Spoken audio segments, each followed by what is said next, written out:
putra putri Indonesia, sopan santun berakhlak mulia, Pancasila ada dalam dada, anjing-anjing jos Indonesia.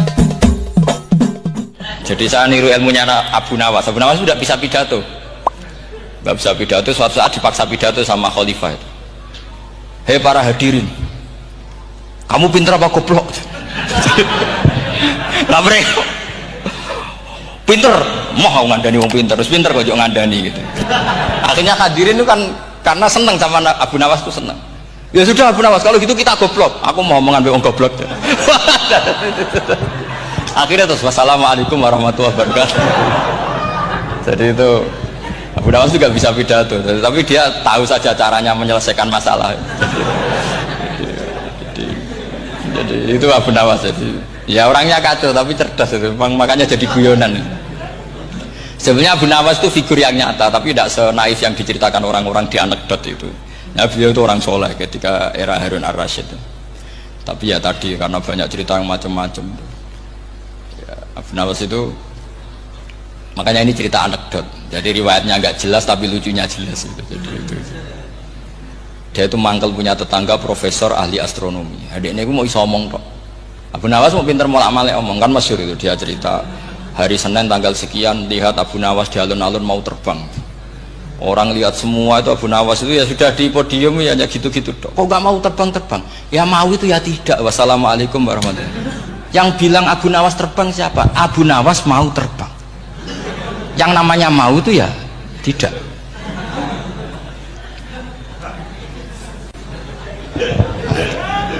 Pernah dia itu lomba sama Harun ar-Rasyid, siapa paling banyak pengunjung rumahnya di alun-alun. Harun ar-Rasyid bikin khemah, dia bikin khemah. Tentu cerita ini bohong, yakini ini bohong, makanya ini bohong tenang. Makanya ini anekdot, hanya guyonan. Harun ar-Rasyid karena dia raja itu ada apel, ada makanan macam-macam. Ya tentu pengunjungnya banyak. Batas akhir itu penilaian jam 12 malam. Abu Nawas tenang, satu pun nggak ada pengunjung, nggak ada makanan, nggak ada apa. Pas jam 12 rumahnya dia, kemahnya dibakar, orang ke dia semua. Dit menang dia karena jumlahnya, bahkan Harun ar-Rasyid itu datang ke kemahnya dia karena lombanya kan pengumpulan massa terbanyak tit jam 12. Harun ar-Rasyid pikirannya santri ya sugoi jajan nggak mesti teko, pikirannya gitu. Abu Nawas pikirannya beda, jenengan kebakaran pasti datang. Wis dihitung biaya khemah sama hadiahnya banyak hadiahnya. Yang ahli falak ini punya ilmu yang rasional, yang pinter sekali. Dia ilmuwan bahwa bumi itu bulat-bulat. Nah, saya lagi tren meyakini bumi flat nih, ya kacau nih. Gara-gara penjelasan sing sepihak. Ini wong nganggur. Lah wong ilmuwan kok sentimennya perkara wedi duit. Nggak boleh ilmuwan menyebut sentimen apa? Uang. Akhir bumi itu bulat-bulat, jadi kalau anda jalan ke timur terus nanti ke titik yang sama. Abu Nawas paham karena dia memang nggak ahli sains gitu. Suatu saat si profesor ini kemalingan, malingnya melayu ngetan, terus minta tolong sama Abu Nawas, kejarlah maling itu. Kemana? Ke timur. Dia ngejar ke barat. Ditanya sama profesor, saya udah bilang larinya maling itu ke timur, kalau kejar ke barat nanti ketemu di titik yang sama. Akhirnya profesor yang ngerti, oh ngenyek tuh. Jadi, nah khawatir saya nanti kalau santri-santri tidak pinter ilmu, terus pilihannya ilmu kayak Abu Nawas, jalan pintas tadi. Karena belajar falak jelimet, belajar faraid apa? Jelimet, ada aul, ada roh, terus semua ada masalah yang ruwet-ruwet terus. Akhirnya mau olah bicara. Ini musibah, inna lillahi wa inna ilaihi raji'un. Itu tidak boleh. Quran tidak mengajarkan itu. Quran tetap mengajarkan ilmu meskipun ada nilai seninya. Ya tadi nilai seni tadi misalnya Allah mencontohkan daraba wa masalah rajulan fihi syuraka. Terus kedua uniknya Quran itu begini. Setelah dipikir itu nyata-nyata lebih detail. Misalnya begini. Ketika Allah mencontohkan ba'udah itu nyamuk. Itu orang-orang kafir itu bilang gini, ya Muhammad, Tuhan Anda kehilangan stok ilmiah. Sehingga contoh itu enggak yang dahsyat tapi sekedar nyamuk. Wong nyamuk kok digawe contoh. Mbok ya contoh itu dinosaurus, tak jerapah, tak apalah yang keren itu. Mosok contoh apa? Nyamuk. Terus Allah menjelaskan innallaha la yastahyi ayyadriba apa? Mathalamma. Contoh apa saja? Apa saja itu ditafsiri ba'udatan fama fawqaha. Entah itu nyamuk, fama fawqaha, atau yang di atasnya nyamuk. Maksudnya di atasnya itu fil killah atau fisighor, atau yang di atas nyamuk. Yang lebih kecil ketimbang nyamuk. Sekarang saya contohkan kata Rasulullah, contoh yang kecil saja. Nggak usah bikin nyawa, nggak usah, itu terlalu mustahil.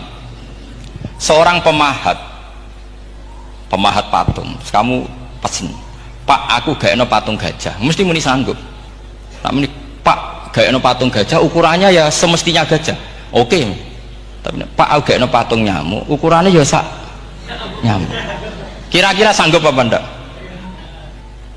Artinya ketika Allah gawe nyamuk itu lebih sulit ketimbang gawe gajah, apa lebih mudah? Lebih sulit. Karena nyamuk yang sudah kecil, dia punya alat kelamin terus seberapa juga. Alat kelaminnya juga tetap harus ada lubangnya, terus seberapa. Temen saya malah ada yang cangkem elek bilang gini, lalu ya punya kuman, kumannya seberapa. Nah ini pentingnya ngaji akal. Kamu jangan hanya bilang, wow dinosaurus, jerapah, seru nyamuk. Nah karena orang sudah ada itibar dengan nyamuk, didatangkanlah nyamuk banyak. Sebenarnya nyamuk banyak itu mergo mangkel, gak diperhatikan itu. Makanya terus. Nah ini saya tahadus binemat, istri saya itu sering protes. Istri saya kalau manggil saya Gus karena orang Jawa Timur, itu sama-sama jagongan itu, saya itu tidak pati sering digigit. Namun ya digigit tidak sesering sampean, itu jelas. Terus saya tanya, Gus punya doa apa, kenapa tidak pati begitu digigit nyamuk? Saya bilang, karena saya sudah tahu hikmahnya nyamuk. Jadi harusnya dia sudah tidak nyerang saya, kata saya gitu. Makanya ini ijazah, agak mandi salah sampean gitu. Karena tadi logika yang terbangun gitu. Kalau Allah bikin gajah, melubangi belalai gajah itu masih masuk akal. Bahkan saat kita bikin patung masih bisa. Tapi kata tadi nyamuk itu sudah kecil, harus punya usus, harus punya alat kelamin, harus punya telur. Telurnya juga detail lagi. Ini disebut innallaha la yastahyi ayyadriba mathalamma ba'udah. Sehingga ba'udah di mata ahli tafsir, di mata ulama ini contoh yang luar biasa. Tapi di mata orang-orang yang nggak seneng mikir, kok terima nyamuk itu. Makanya saya minta kangkang di sini bisa makan itu harus syukur. Makan itu luar biasa. Saya itu sering nyontohkan di Jogja ini. Saya punya teman sakit. Kalau nggak ada obat dari Belanda itu mati. Kalau ini nggak dapat obat bagus dari Belanda atau dari Jerman itu meninggal. Berapa bulan lagi matinya? 3 bulan. Kalau nggak sampai dapat obat mati 3 bulan. Oh masih mandi obat yang di Jogja. Apa itu makan atau minum? Kalau orang nggak minum nggak sampai 3 bulan sudah mati. Boy orang itu mikir seperti itu. Tapi kita ini kalau obat dari Jerman, dari Belanda itu hebat. Kalau enggak kita mati sebulan lagi, 3 bulan lagi. Allah bikin obat pada kita tiap hari, yaitu kita bisa makan, bisa minum. Itu kalau sekali nggak makan 5 hari bisa mati sama. Tapi kita kan ngakan tuh hal yang biasa, nak duit iso utang terus dan kebiasa. Ini kalau ulama masalah besar. Punya otak seburuk itu tuh masalah besar bagi ulama. Sehingga Allah tidak malu ketika ngendikan kulu wasrobu, tidak malu karena makan ini urgen, sangat penting. Dan Allah tidak malu meskipun Quran itu temanya kelas tinggi, biasa Allah mengatakan jong kowe iku kulu min thayyibati ma razaqnakum, kamu makanlah. Karena minum obat itu kebutuhan kita ketika sakit. Tapi kalau makan adalah kebutuhan kita sihatan wasukman, saat sakit maupun saat sehat. Nah, kalau Anda dengan kualitas ini ketika Allah membicarakan makanan itu Anda akan respect sama Allah karena memang ini urgen betul. Tapi kalau Anda cara berpikir gini hanya cari goro ibal ilmu yang aneh yang seru, kamu baca ayat itu akan menjadi biasa-biasa saja. Dan itu masalah bagi mahabbah Anda pada Al-Quranul Karim. Semua putra putri Indonesia